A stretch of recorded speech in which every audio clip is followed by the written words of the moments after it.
بسم اللہ الرحمن الرحیم۔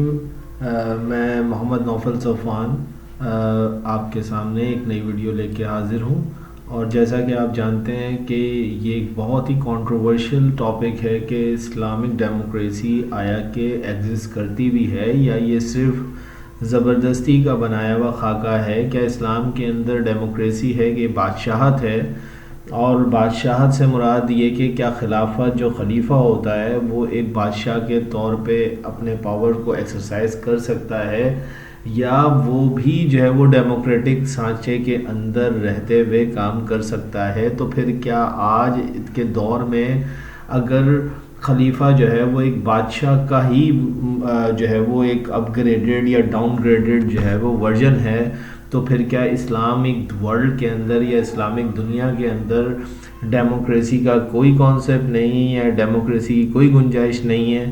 تو میں آپ کے لیے ایک بہت ہی زبردست comparison Islamic democracy versus western democracy لے کے حاضر ہوا۔ whether democracy is compatible with Islam or not. It has been under discussion for more than a century. مسئلہ یہ ہے کہ بہت سے علماء کہتے ہیں کہ اسلام میں ڈیموکریسی نہیں ہوتی ہے، بلکہ وہاں خلافت ہوتی ہے، اور خلافت ایک قسم کی بادشاہت سے مشابہت ہے۔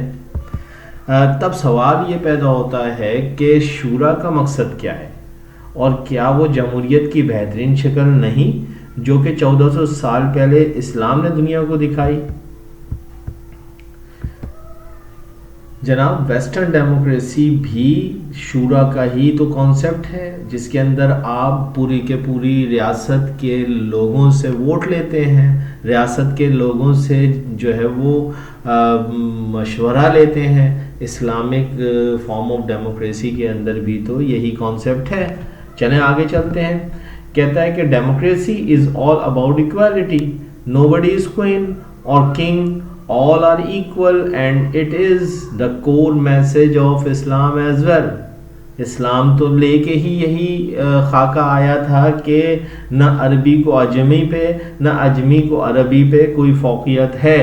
تو یہ تو 1400 سال پہلے اسلام نے جو ہے اس اصول کو پہلی واضح کر دیا تھا۔ آگے بڑھتے ہیں تو کہتا ہے کہ اس democracy means equal rights for everyone. تو پھر میں کہتا ہوں کہ ڈیموکریسی اگر اسی کا نام ہے تو پھر اسلام کے لحاظ سے بالکل کمپیٹیبل ہے۔ ویسٹرن ڈیموکریسی اور اسلامک ڈیموکریسی یہاں تک تو بالکل کمپیٹیبل نظر آتے ہیں۔ اسی طریقے سے نمبر 2 پہ جو ویسٹرن ڈیموکریسی کا خاکہ ہے وہ بھی بالکل اسلامک ڈیموکریسی کے پیرلل ہے، یعنی کہ democracy means equality of faith, یعنی کہ کسی کو بھی اپنے فیتھ رکھنے کی اجازت ہے۔ اسلامک فارم آف ڈیموکریسی میں بھی کرسچینٹی کو اپنے فیتھ کے طور پہ ایکسرسائز کر سکتے ہیں، ہندوتوا کو جو ہے وہ اسلامک ریاست کے اندر ہندو مذہب کو ایکسرسائز کر سکتے ہیں۔ ہر کسی کو اپنے فیتھ کی اجازت ہے، جیسے کہ پوری دنیا کی ویسٹرن ڈیموکریسی اس چیز کو کلیم کرتی ہے۔ نمبر 3 پہ democracy is all about gender equality. تو جناب، جینڈر ایکویلٹی کی بات کرنے والا بھی جو ہے وہ سب سے پہلے اسلام تھا۔ جب عورت کو کوئی اہمیت حاصل نہیں تھی تو اسلام نے بتایا کہ ماں کے پاؤں تلے جنت ہوتی ہے، اور عورت کو وراثت کے اندر حصہ جو ہے وہ قرآن پاک 1400 سال پہلے مکمل طور پہ خواتین کے اور مرد حضرات کے دونوں کے جو ہے وہ مکمل رائٹس ریٹن ہیں۔ چوتھا جو ویسٹرن ڈیموکریسی کا بہت بڑا نعرہ ہے وہ ہے اکنامک ایکویلٹی۔ کیا بات ہے جناب، اکنامک ایکویلٹی کی جب بات آئے گی تو اسلام سے بڑھ کر کوئی اکنامک ایکویلٹی کا داعی ہے کیا؟ جہاں پہ کہ زکوٰۃ کا سسٹم موجود ہے، جہاں پہ کہ کوئی کانسیپٹ ہی نہیں ہے کہ آپ کوئی ذخیرہ اندوزی کیجئے، آپ کچھ بچا کے رکھیے۔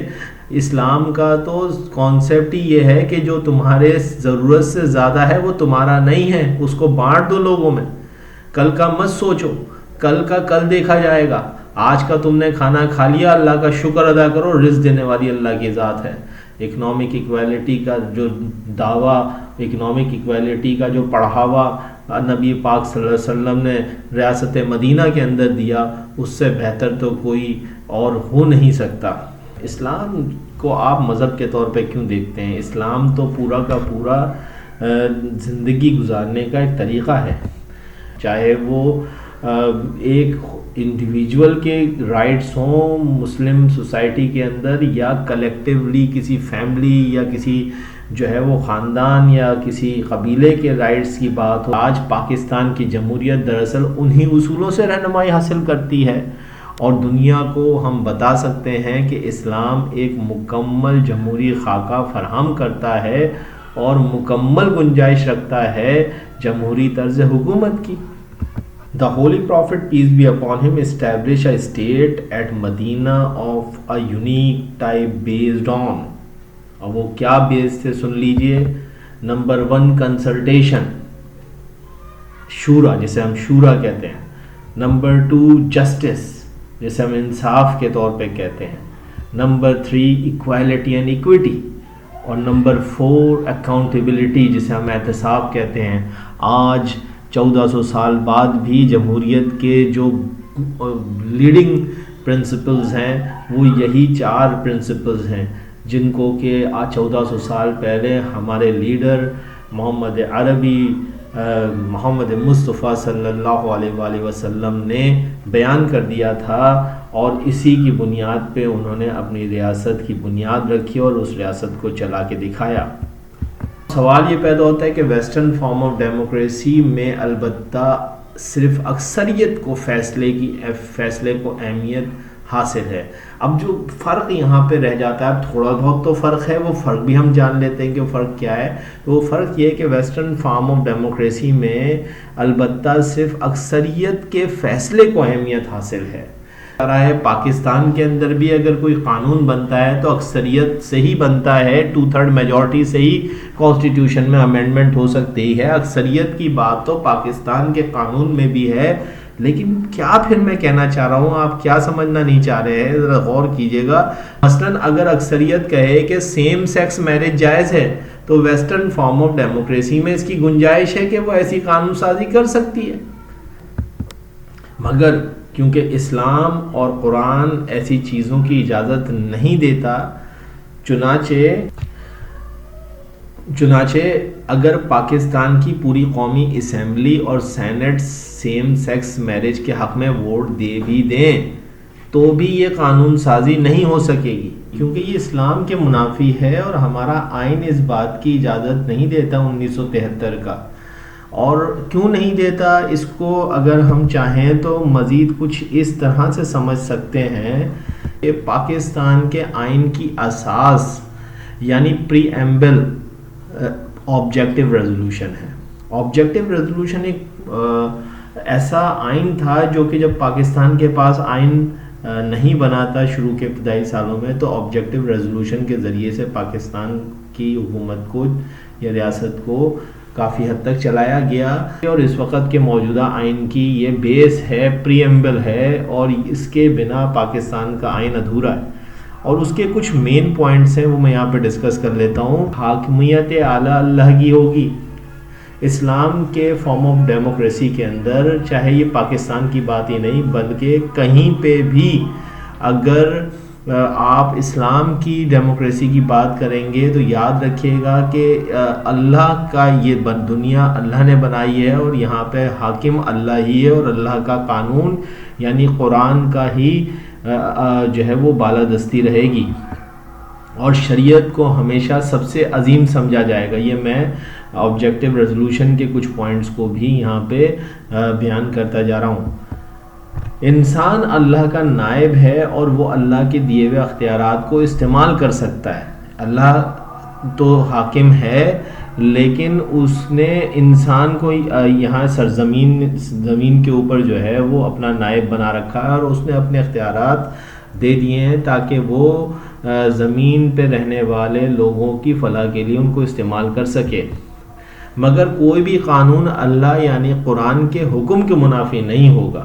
آپ اس میں وقت کے تحت جو ہے وہ اجتہاد بھی کر سکتے ہیں، اگر کسی چیز کا ذکر آپ کو قرآن کے اندر مکمل طور پہ نہیں ملتا، اور شریعت کے اندر بھی اس کا جو ہے وہ اتنا زیادہ مکمل جواب نہیں ہے، تو نہ آپ اسلامی قوانین کی روشنی میں، علماء کرام کی رہنمائی میں اپنے نفس کو بالاتر رکھتے ہوئے عوامی مفاد میں قانون سازی کر سکتے ہیں، لیکن کوئی بھی قانون اللہ کے قانون کے منافی نہیں ہوگا، چاہے دونوں ایوان یعنی کہ ایوان بالا سینٹ یا ایوان زیریں قومی اسمبلی جن کو ہم مجلس شورا بھی کہتے ہیں، چاہے وہ دونوں ایوان کوئی قانون منظور کر دیں، وہ تب تک منظور نہیں ہوگا جب تک کہ وہ اللہ کے قانون تلے نہ ہو۔ مثال کے طور پہ اگر اللہ نہ کرے، ویسا ہو نہیں سکتا ایسا، لیکن اکثریتی طور پہ سینٹ اور قومی اسمبلی کا ہے کہ بھئی شراب جو ہے وہ پینا جو ہے وہ جائز ہے، جس کی مرضی ہے، وہ جوان ہے، ایڈلٹ ہے، اگر وہ پینا چاہے تو پی سکتا ہے، اس کا ذاتی فعل ہے۔ تو اسلامک ریاست کے اندر اور پوری دنیا کے اندر بھی اسلامک فارم آف ڈیموکریسی کے اندر اس بات کی اجازت نہیں دی جا سکتی، چاہے تمام کی تمام مقننہ اس کی حق میں ووٹ دے دے، کیونکہ یہ اسلام کے منافی ہے، اللہ کے قانون کے منافی ہے، اور اللہ کا قانون ہمارا قانون اور ہمارا آئین ہے، اور اس لیے ہمارا آئین اس بات کی اجازت نہیں دیتا۔ امید ہے کہ اب آپ کو اسلامک فارم آف ڈیموکریسی اور ویسٹرن فارم آف ڈیموکریسی میں فرق سمجھ آ گیا ہوگا کہ اسلامک فارم آف ڈیموکریسی اور ویسٹرن فارم آف ڈیموکریسی دونوں ہی شورا پہ بیس کرتے ہیں، وہاں پہ بھی کنسلٹیشن ہے ووٹس کی صورت میں، یہاں پہ بھی کنسلٹیشن ہے۔ ویسٹرن فارم آف ڈیموکریسی اور اسلامک فارم آف ڈیموکریسی بہت حد تک پیرالل ہے، دونوں ہی افیکٹو ہیں، اور جو ہے وہ میں تو سمجھتا ہوں کہ ہماری اسلامک فارم آف ڈیموکریسی زیادہ سپیریئر ہے۔ سو آئی ہوپ کہ سی ایس ایس کے اور پی سی ایس کے اسٹوڈنٹس کے لیے یہ ایک بہت ہی زبردست لیکچر رہا ہوگا، اور ایسی ویڈیو آپ کے لیے لاتا رہوں۔ Thank you very much.